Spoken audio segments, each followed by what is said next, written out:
Olá, eu sou Hermínio Portes.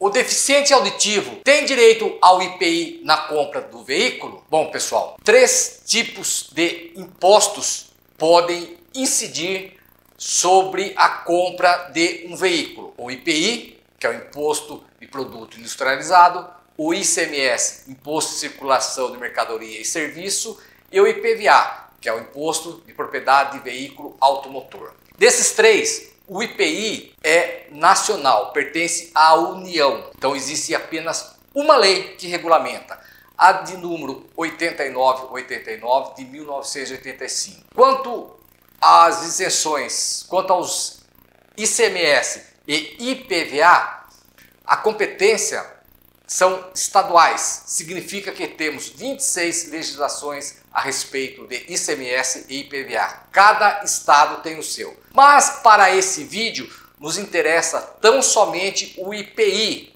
o Imposto de Produto Industrializado previsto na Lei 8.989 de 1985, na aquisição de veículos automotores para deficientes. Pois bem, se vocês tiverem algum amigo com deficiência auditiva, um conhecido, um parente, encaminhe esse vídeo para ele, desde que obviamente tenha interesse na aquisição de veículo. Isso é muito importante. E lembrando, gente, como a minha proposta é falar ao público PCD sobre os seus direitos, vamos tentar fazer uma enquete da matéria, do que vocês querem que eu fale, de maneira jurídica. Vendo um ponto de vista jurídico, porque eu pretendo falar sobre todos os direitos, mas talvez eu possa falar genericamente, bem rapidamente sobre alguns que vocês tenham mais interesse. Então, escrevam no comentário quais os assuntos que vocês querem que eu comente, que eu faça um vídeo. Aí eu vou estudar e com certeza trarei tudo o que há disponível na legislação brasileira para vocês. Por isso que é muito importante vocês se inscreverem no canal, ativarem o sino e me ajudem a levar ao conhecimento essa informação para quem precisa. E o único meio que eu tenho para fazer isso é somente por intermédio de vídeo. Agora vocês podem me ajudar se inscrevendo no canal, compartilhando e encaminhando para outras pessoas pedindo fazer a mesma situação. Vocês vão ver como o conhecimento é muito importante. Vamos lá, olha esse texto de lei. Bom, a lei 8989 de 24 de fevereiro de 1995 regulamenta a isenção do IPI para as pessoas com deficiência. Exatamente no inciso 4 do artigo 1º, que fala que são isentos do IPI as seguintes pessoas: pessoas portadoras de deficiência física, visual, mental, severa ou profunda, ou autista, diretamente ou por intermédio de seu representante legal. Então, como vocês podem verificar, não existe na legislação a possibilidade da isenção do IPI aos deficientes auditivos. E isso é uma discriminação que não pode prevalecer, uma discriminação entre os já discriminados. Veja meus vídeos anteriores, eu já explorei muito, já falei muito sobre isso, para esse aqui não ficar longo. Olha lá na playlist do meu canal. Bom, atento a isso e para que essa discriminação não se perpetuasse, o Procurador-Geral da República ajuizou uma ação direta de inconstitucionalidade por omissão do Estado. E o Supremo Tribunal Federal, o STF, no dia 14 de agosto, julgou. Veja o texto legal. Bom, eu estou colocando apenas uma parte do voto do ministro relator Dias Toffoli, proferido na ação direta de inconstitucionalidade por omissão parcial contra o inciso 4 do artigo 1º da Lei 8.989/95, com a redação que foi dada pela Lei 10.690/2003, na qual o Procurador-Geral da República requereu que se determinasse, enquanto perdurasse a apontada omissão legislativa, a aplicação desse dispositivo em benefício das pessoas com deficiência auditiva. Ele pediu ainda que se estipulasse um prazo razoável para o Congresso Nacional editar normas suprindo a exclusão desses sujeitos do rol daquele inciso. O voto do ministro Dias Toffoli, que foi acompanhado pela maioria dos ministros, ele é muito extenso, ele tem 18 laudas. Foi realizado no dia 14 de agosto de 2020, num julgamento virtual. Então, eu vou apenas ler alguns tópicos muito importantes, tais como, ele pôs na fundamentação: visto isso, destaco que, não obstante o poder público tenha por meio do benefício fiscal em análise implementado as aludidas políticas públicas, ele o fez de maneira incompleta e discriminatória. Afinal, as pessoas com deficiência auditiva não foram incluídas no rol dos beneficiados de tais políticas. E, ao assim proceder, ofendeu não só a isonomia, mas também a dignidade e os outros direitos constitucionalmente reconhecidos como essenciais das pessoas com deficiência auditiva. Veja bem, gente, eu já falei em vídeos anteriores sobre se ferir o princípio da isonomia e o da dignidade, o princípio da dignidade da pessoa humana. Veja lá na playlist. O ministro continuou: reforçando o entendimento de que houve na espécie violação da isonomia, destaca o artigo 5º daquela convenção. Essa convenção que se lhe refere é aquela Convenção Internacional dos Direitos dos Deficientes Físicos, que eu também já comentei em vídeos anteriores. Vejam lá, gente. Esse artigo proíbe qualquer discriminação baseada na deficiência e garante às pessoas com deficiência igual e efetiva proteção legal contra a discriminação por qualquer motivo. Além do mais, ele preceitua não serem discriminatórias as medidas necessárias para acelerar ou alcançar a efetiva igualdade das pessoas com deficiência. Portanto, incluir as pessoas com deficiência auditiva no rol dos beneficiados com isenção do IPI em questionamento não importaria nem de longe em discriminação odiosa. E continua ainda no seu voto, fundamentando: chama ainda a atenção para o fato de inexistir justificativa razoável para a demora na inclusão das pessoas com deficiência auditiva no rol do dispositivo combatido. Há muito vige essa situação violadora de direitos essenciais dessas pessoas. Contado o tempo desde a última modificação legal que se deu por meio da Lei nº 10.960 de 2003, já faz mais de 15 anos, levando-se em consideração a publicação do decreto número 6.949/2009, que promulgou a Convenção sobre os Direitos das Pessoas com Deficiência e seu protocolo facultativo, citado várias vezes. Já se passaram mais de 8 anos.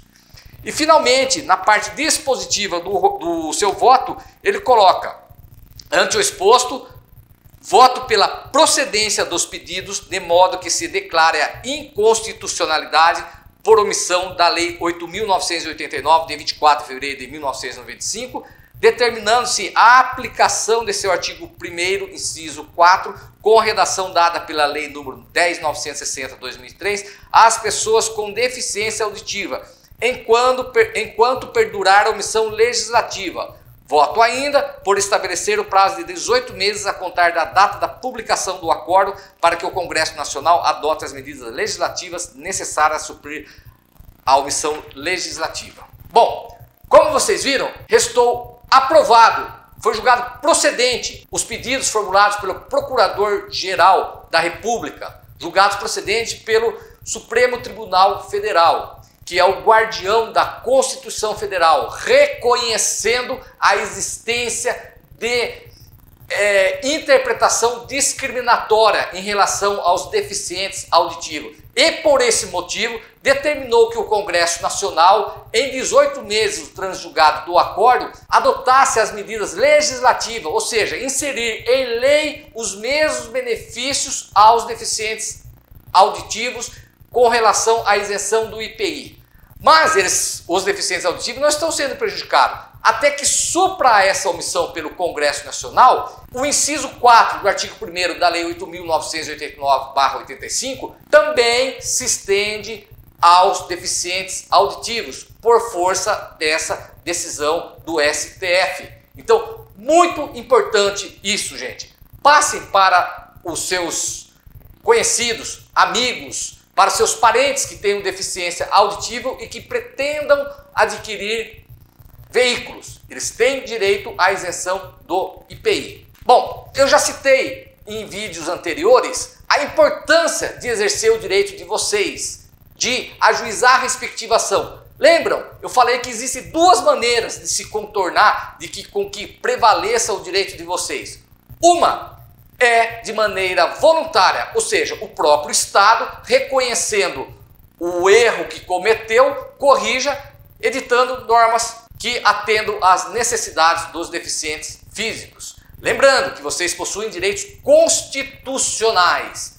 Se evidentemente não restar cumprido voluntariamente, pode acontecer compulsoriamente, como por intermédio do ajuizamento da respectiva ação. Aliás, neste voto proferido pelo ministro Dias Toffoli, ele traz essas duas hipóteses.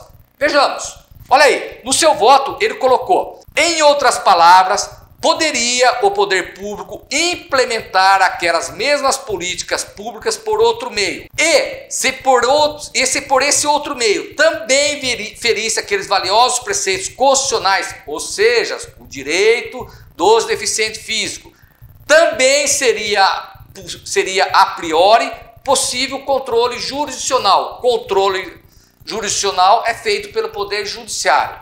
Então, como vocês viram, essa é o meio voluntário que o Estado tem. Edita a norma correta e se continuar ferindo ainda o preceito de direitos fundamentais dos deficientes, resta ação judicial. Olha só, sobre a compulsoriedade. O ministro também citou em seu voto. O que se está a dizer, reitero, é que o poder público optou por utilizar a benesse fiscal ora debatida como uma das formas para realizar importantes políticas públicas. Todavia, ao deixar de incluir as referidas pessoas no rol do dispositivo impugnado, promoveu tais políticas de modo incompleto, ofendendo não só o princípio da não discriminação, mas também direitos constitucionais de caráter essencial. Daí, então, a necessidade de se efetivar o controle jurisdicional. Então,